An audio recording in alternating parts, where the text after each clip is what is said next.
परिचय।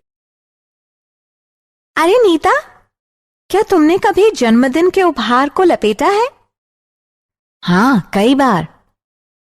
इसका अर्थ है कि तुमने बहुफलक के पृष्ठीय क्षेत्रफल को कागज से ढका है। और क्या तुमने स्वयं कभी गिलास से दूध उड़ेला है? हाँ। इसका अर्थ है कि तुमने गिलास के आयतन को द्रव से भरा है। तुम जो कह रही हो वो मैं समझ नहीं पा रही हूं। ये पृष्ठीय क्षेत्रफल और आयतन क्या होते हैं? पृष्ठीय क्षेत्रफल ठीक वही होता है जैसा कि सुनने में लग रहा है, किसी त्रिआयामी वस्तु के सभी बाह्य पृष्ठों का क्षेत्रफल। और आयतन किसी त्रिआयामी वस्तु के भीतर के स्थान को कहते हैं। आओ, इस विषय में मैं तुम्हें विस्तार से बताती हूं। इस पाठ में तुम इन दोनों परिकल्पनाओं के संबंध में और अधिक जानोगे। साथ ही ये भी जानोगे कि ठोसों के संयोजन के पृष्ठीय क्षेत्रफल और आयतन की गणना कैसे करते हैं।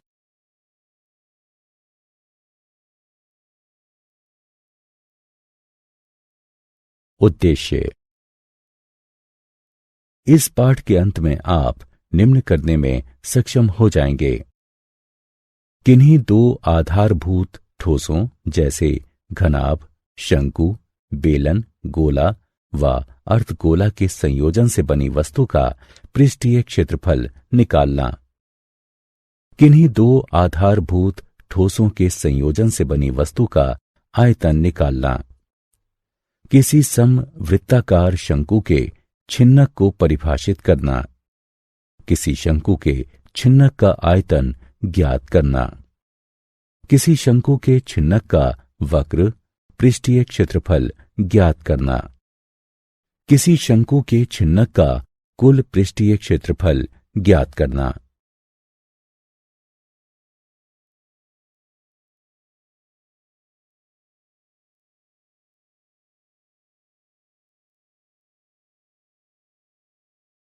ठोसों का संयोजन। छात्रों, इन ठोसों को देखिए। ये ठोस दो या अधिक ठोसों से बने हैं। यहां हम स्पष्ट देख सकते हैं कि सर्कस का तंबू शंकु व बेलन का संयोजन होता है। लट्टू अर्धगोले व शंकु का संयोजन होता है और परखनली अर्धगोले व बेलन का संयोजन होती है। इसी प्रकार अपने दैनिक जीवन में हम ऐसी अनेक वस्तुएं देखते हैं, जैसे खिलौने, वाहन, पात्र, औजार इत्यादि, जो दो या अधिक ठोसों का संयोजन होती हैं। आइए उनके पृष्ठीय क्षेत्रफल एवं आयतन ज्ञात करना सीखते हैं।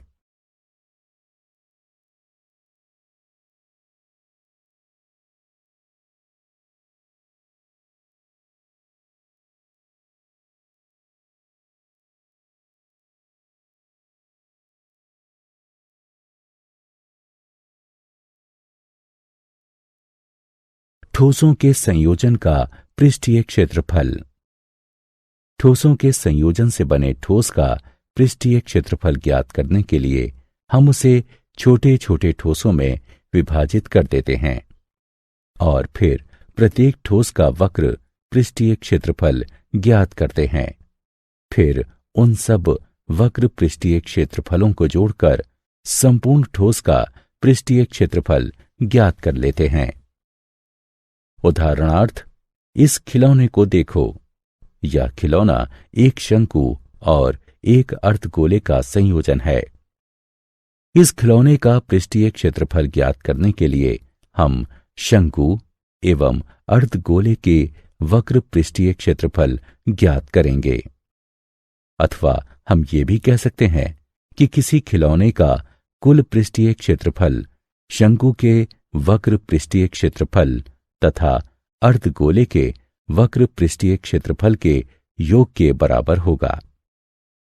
ठोसों के संयोजन से बने ठोस का पृष्ठीय क्षेत्रफल ज्ञात करने के लिए आइए कुछ उदाहरणों को हल करते हैं।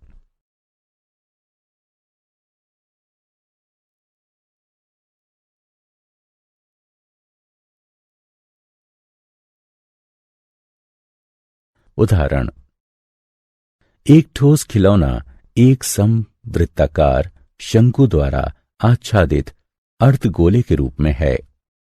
यदि शंकु की ऊंचाई 4 सेंटीमीटर एवं आधार का व्यास 6 सेंटीमीटर है तो खिलौने का पृष्ठीय क्षेत्रफल ज्ञात कीजिए। आइए इसे हल करते हैं। हमें शंकु की ऊंचाई दी गई है जो कि 4 सेंटीमीटर है और आधार का व्यास 6 सेंटीमीटर है। चूंकि आधार का व्यास 6 सेंटीमीटर है अतः शंकु की त्रिज्या r आधार के व्यास की आधी अर्थात 3 सेंटीमीटर होगी। अर्धगोले की त्रिज्या भी 3 सेंटीमीटर है। अब खिलौने का पृष्ठीय क्षेत्रफल ज्ञात करने के लिए हमें शंकु का वक्र पृष्ठीय क्षेत्रफल तथा अर्धगोले का वक्र पृष्ठीय क्षेत्रफल ज्ञात करना होगा। शंकु का वक्र पृष्ठीय क्षेत्रफल पाई आर एल होता है अतः अब हमें एल त्रियक ऊंचाई का मान ज्ञात करना है। हम जानते हैं कि त्रियक ऊंचाई एल बराबर वर्गमूल एच वर्ग जमा आर वर्ग के होता है अतः इसकी गणना करने पर हमें 5 सेंटीमीटर प्राप्त होगा। अब पाई आर एवं एल का मान रखने पर हमें 3.14 गुणा 3 गुणा 5 प्राप्त होता है जो कि 47.1 वर्ग सेंटीमीटर के बराबर है। आइए अब अर्धगोले का वक्र पृष्ठीय क्षेत्रफल ज्ञात करते हैं जो कि 2 पाई आर का वर्ग। अतः हमें प्राप्त होता है 2 गुणा 3.14 गुणा 3 गुणा 3 बराबर 56.52 वर्ग सेंटीमीटर। अतः खिलौने का कुल पृष्ठीय क्षेत्रफल बराबर शंकु का वक्र पृष्ठीय क्षेत्रफल जमा अर्धगोले का वक्र पृष्ठीय क्षेत्रफल बराबर 47.1 जमा 56.52 बराबर 103.62 वर्ग सेंटीमीटर।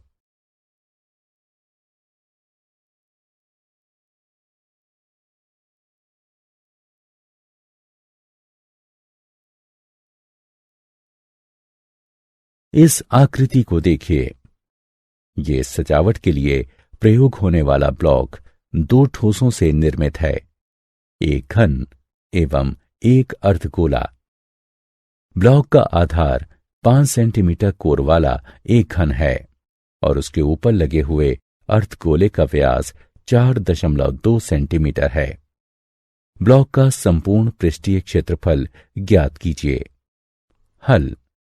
घन का संपूर्ण पृष्ठीय क्षेत्रफल बराबर 6 गुणा भुजा का वर्ग बराबर 6 गुणा 5 गुणा 5 वर्ग सेंटीमीटर बराबर 150 वर्ग सेंटीमीटर। हम देख सकते हैं कि पृष्ठीय क्षेत्रफल में घन का वह भाग सम्मिलित नहीं किया गया है जिस पर अर्धगोला अध्यारोपित है। अतः घन का संपूर्ण क्षेत्रफल बराबर घन का संपूर्ण पृष्ठीय क्षेत्रफल घटा अर्धगोले के आधार का क्षेत्रफल जमा अर्धगोले का वक्र पृष्ठीय क्षेत्रफल। सभी के मानों को रखकर और उनकी गणना करने पर हमें 163.86 वर्ग सेंटीमीटर प्राप्त होता है।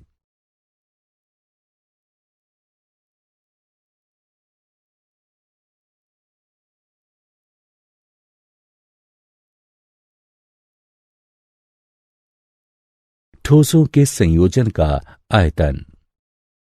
जब हम ठोसों के संयोजन पर दृष्टिपात करते हैं तो क्षमता ज्ञात करने की समस्या उत्पन्न होती है। ऐसे किसी ठोस का आयतन ज्ञात करने के लिए हम उसे छोटे छोटे ठोसों में तोड़ लेते हैं और फिर प्रत्येक ठोस का आयतन ज्ञात करते हैं। फिर प्राप्त आयतनों का योग करके संपूर्ण ठोस का आयतन ज्ञात कर लेते हैं। इस आइसक्रीम कोन को देखिए। यह एक शंकु एवं एक अर्धगोले का संयोजन है। इसका आयतन ज्ञात करने के लिए हम शंकु एवं अर्धगोले के आयतन ज्ञात करेंगे और फिर उन आयतनों का योग कर देंगे। या फिर हम इसको ऐसे भी लिख सकते हैं कि किसी आइसक्रीम कोन का आयतन शंकु व अर्धगोले के आयतनों के योग के बराबर होता है। इस संबंध में और अधिक समझने के लिए आइए एक उदाहरण हल करते हैं। उदाहरण, एक लौह स्तंभ लंब वृत्ताकार बेलन व लंब वृत्ताकार शंकु का संयोजन है। बेलन व शंकु दोनों ही के आधार की त्रिज्या 8 सेंटीमीटर है। बेलनाकार भाग 240 सेंटीमीटर ऊंचा है तथा शंक्वाकार भाग 36 सेंटीमीटर ऊंचा है। स्तंभ का भार ज्ञात कीजिए। यदि 1 घन सेंटीमीटर लोहे का भार 3.9 ग्राम हो।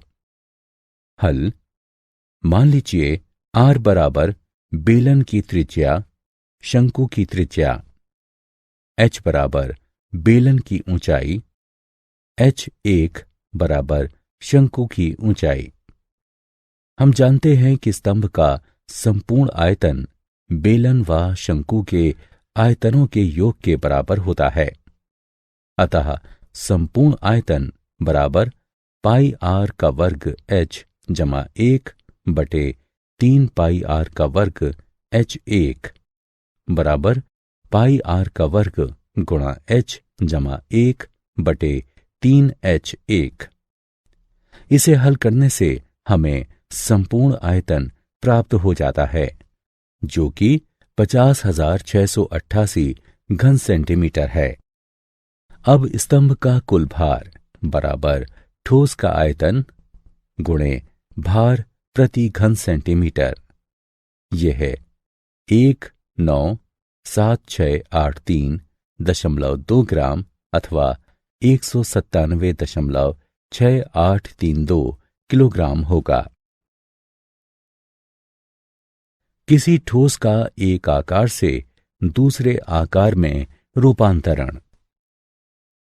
जब हम तरबूज को फांकों में काटते हैं तब हम किसी ठोस आकार को अन्य ठोस आकारों में रूपांतरित कर रहे होते हैं।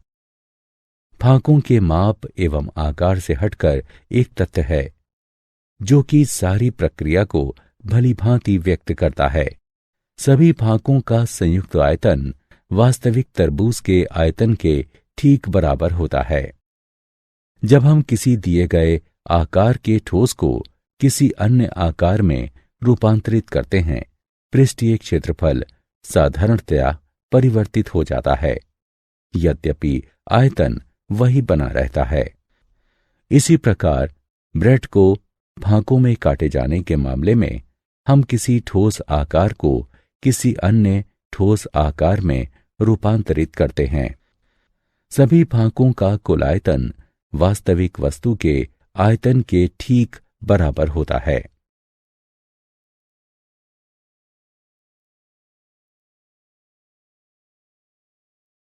उदाहरण, 24 सेंटीमीटर ऊंचाई व 6 सेंटीमीटर आधार त्रिज्या वाला एक शंकु मॉडल बनाने वाली मिट्टी से बना है। एक बच्चा उसे गोले के आकार में परिवर्तित कर देता है। गोले की त्रिज्या ज्ञात कीजिए। हल, हम जानते हैं कि शंकु का आयतन 1/3 पाई आर का वर्ग H होता है। अतः ये 1/3 गुणा पाई गुणा 6 गुणा 6 गुणा 21 घन सेंटीमीटर के। यदि गोले की त्रिज्या R है तो उसका आयतन 4/3 पाई आर घन होगा। क्योंकि शंकु एवं गोले दोनों ही प्रकार के आकारों में मिट्टी का आयतन समान रहता है, हमारे पास 4/3 गुणे पाई गुणा आर का घन बराबर 1/3 गुणे पाई गुणे 6 गुणे 6 गुणे 24 है, जो कि आर का घन बराबर 3 गुणे 3 गुणे 24 बराबर 3 का घन गुणे 2 का घन है। अतः r बराबर 3 गुणा 2 बराबर 6। अतः गोले की त्रिज्या 6 सेंटीमीटर होगी।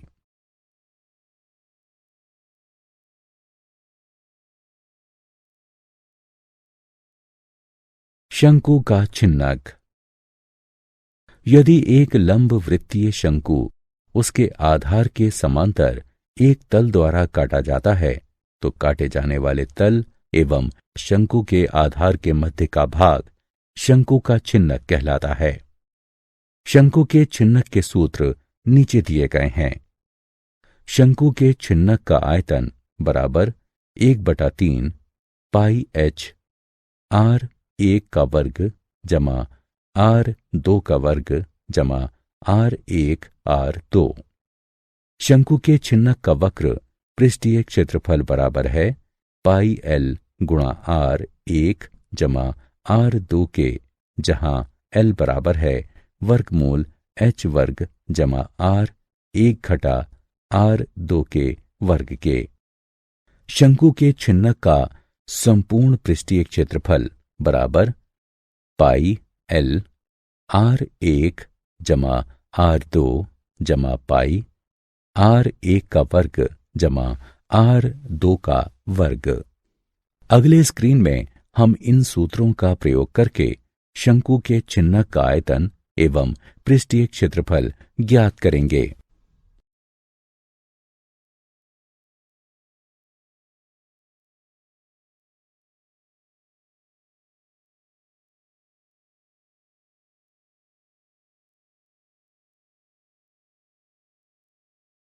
उदाहरण, सामान ले जाने वाली एक बाल्टी लंब वृत्तीय शंकु के छिन्नक के आकार की है, जैसा कि चित्र में दिखाया गया है। बाल्टी का आयतन व संपूर्ण पृष्ठीय क्षेत्रफल ज्ञात कीजिए। हल। हम जानते हैं कि त्रियक ऊंचाई l बराबर वर्गमूल h का वर्ग जमा r का वर्ग। अतः हल करने पर हमें त्रियक ऊंचाई 17 सेंटीमीटर प्राप्त होगी। साथ ही किनारे का पृष्ठीय क्षेत्रफल ये होगा। मान रखने पर हमें किनारे का पृष्ठीय क्षेत्रफल 670 वर्ग सेंटीमीटर प्राप्त होता है। अतः आधार का क्षेत्रफल ये होगा। ये 177 व 79 के योग के बराबर है। अतः संपूर्ण पृष्ठीय क्षेत्रफल ये होगा। इससे हमें 926 वर्ग सेंटीमीटर प्राप्त होता है। अब हम जानते हैं कि शंकु के छिन्नक का आयतन ये होता है।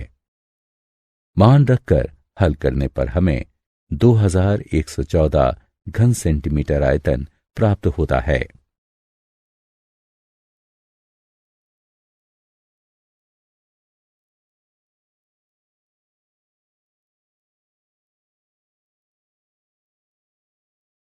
क्या आप जानते हैं फ्रस्टम एक लैटिन शब्द है जिसका अर्थ है काटा हुआ टुकड़ा और इसका बहुवचन फ्रस्टा है। साधारणतः जब हम कहते हैं बेलन तो हमारा आशय वृत्तीय बेलन से होता है, परंतु अंडाकार बेलन भी होते हैं, जैसे कि इस प्रकार। इसके अतिरिक्त अपरिचित बेलन भी हो सकते हैं। यदि अनुप्रस्थ काट वक्रीय है और एक सिरे से दूसरे सिरे तक एक समान है, तब भी वह एक बेलन होगा। सभी आकारों में आयतन के लिए गोले का पृष्ठीय क्षेत्रफल सबसे कम होता है, या दूसरी तरह से कहें तो इसका स्थिर पृष्ठीय क्षेत्रफल के लिए आयतन सर्वाधिक हो सकता है।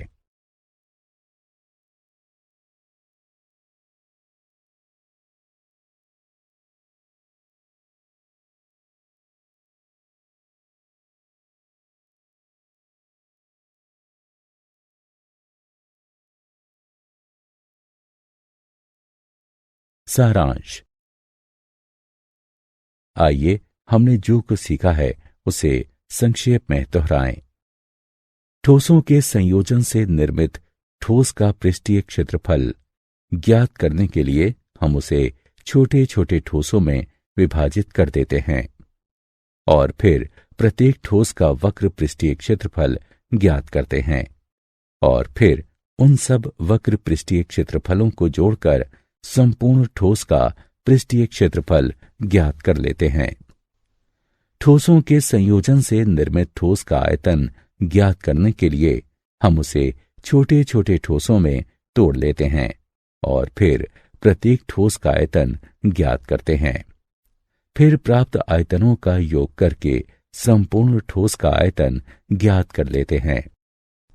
एक दिया गया लंब वृत्तीय शंकु यदि आधार के समांतर एक तल द्वारा काटा जाता है तो काटे जाने वाले तल एवं शंकु के आधार के मध्य का भाग शंकु का छिन्नक कहलाता है।